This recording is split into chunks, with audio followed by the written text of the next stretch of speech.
काय झालं काय नाही झालं. एक महत्त्वाची बातमी, MHT CET निकालाबाबत संभ्रम निर्माण झालाय। 12वीत कमी गुण मात्र CETत 99 पेक्षा जास्त पर्सेंटाईल।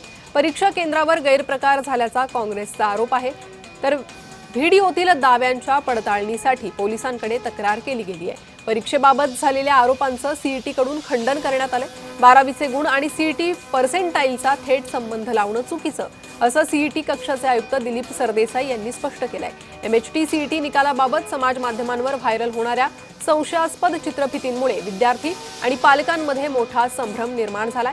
12वीत कमी गुण मिळालेल्या विद्यार्थ्यांना CET परीक्षांमध्ये 100, 99 किंवा 98 पर्सेंटाईल मिळाल्याचे दावे या व्हायरल चित्रफितीतून करण्यात आलेले आहे। यामुळे परीक्षा प्रक्रियेची पारदर्शकता आणि विश्वासार्हतेवर विद्यार्थी आणि पालकांकडून प्रश्नचिन्ह उपस्थित केलं गेलंय।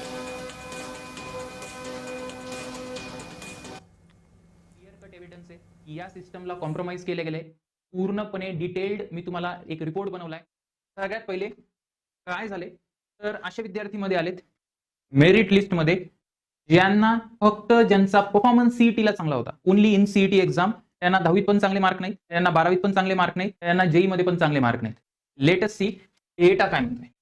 सगळ्यात पहिले HSC वर्सेस CET ही फर्स्ट डिबेट आहे की जर CET ला चांगले पर्सेंटाईल असतील। या संदर्भात बोलण्यासाठी आपल्यासोबत काँग्रेस प्रवक्ते सचिन सावंत हे जोडले गेले आहे।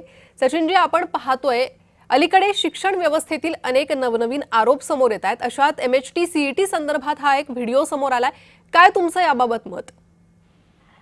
या संदर्भामध्ये आम्ही सातत्यानं आवाज उचलतोय। मी स्वतः मे महिन्यामध्ये देखील पत्रकार परिषद घेतली होती आणि 2 दिवसापूर्वी पत्रकार परिषद घेतली होती आणि त्यामध्ये दाखवून दिलं होतं की हे जे निकाल येत आहेत त्यातल्या तार्किक दृष्टिकोनातून ह्यामध्ये प्रचंड मोठ्या प्रमाणामध्ये घोळ दिसतोय। आता ह्या जो गेल्या वर्षीच्या निकालामध्ये मी दाखवलं होतं त्यावेळेला की 35 मार्क किंवा नापास झालेल्या विद्यार्थ्यांना पहिल्या 100 मध्ये येत आहेत।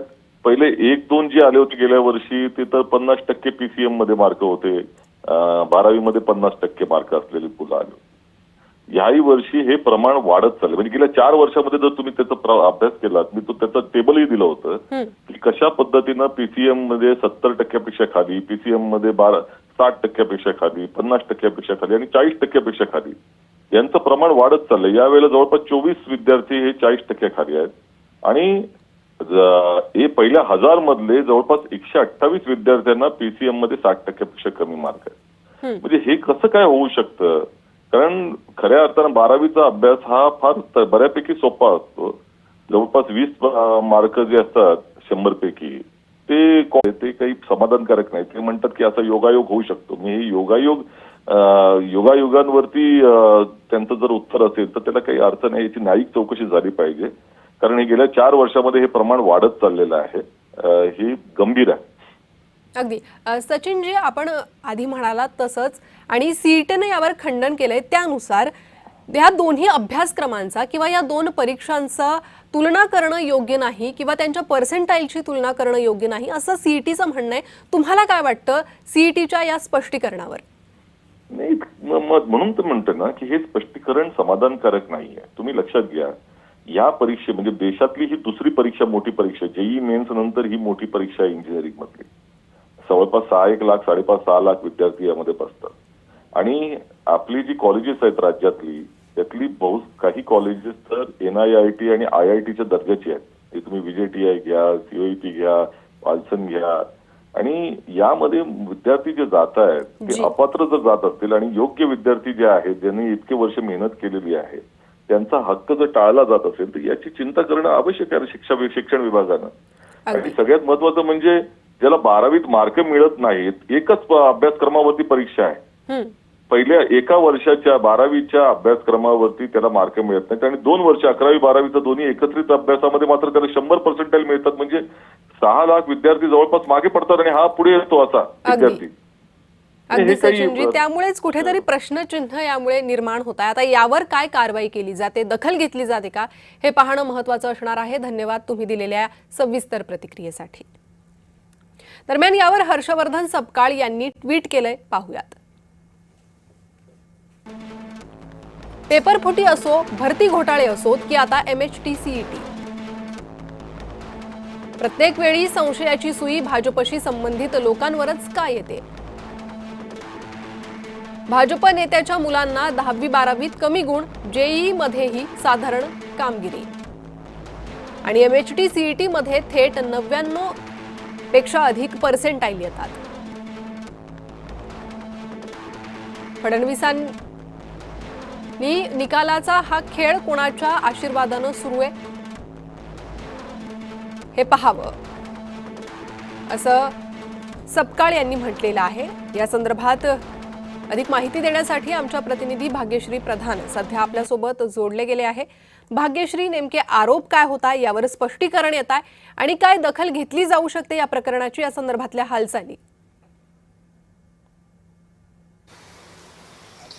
नक्कीच आपण जर बघितलं तर सध्या आझाद मैदान पोलीस स्टेशनला या संदर्भात तक्रारी ज्या आहेत त्या दाखल झालेल्या आहेत. एक व्हिडिओ क्लिप आपण म्हटलं मगाशी तसं की व्हिडिओ क्लिप व्हायरल होते. यामध्ये एक महिला आहे. ही महिला असं सांगते की तुम्हाला जर 99% गुण मिळवायचे असतील तर माझ्याशी संपर्क करा, अशा पद्धतीची ही क्लिप आहे. मात्र हे सगळं होत असताना आपण जर बघितलं तर एकीकडे काँग्रेस असेल किंवा विरोधी पक्ष नेते जे आहेत सगळे ते यावर आवाज उठवताना पाहायला मिळत आहेत. आज जर आपण बघितलं तर दिलीप सरदेसाई जे आहेत CET कक्षाचे आयुक्त, त्यांनी देखील ह्या संदर्भात खरं तर एक असं सांगितलेलं आहे की हे खोटं आहे. त्यामुळे आज कदाचित ते यावर भाष्य करण्याची शक्यता देखील वर्तवली जाते साधारण 11:30 ते 12च्या दरम्यानमध्ये.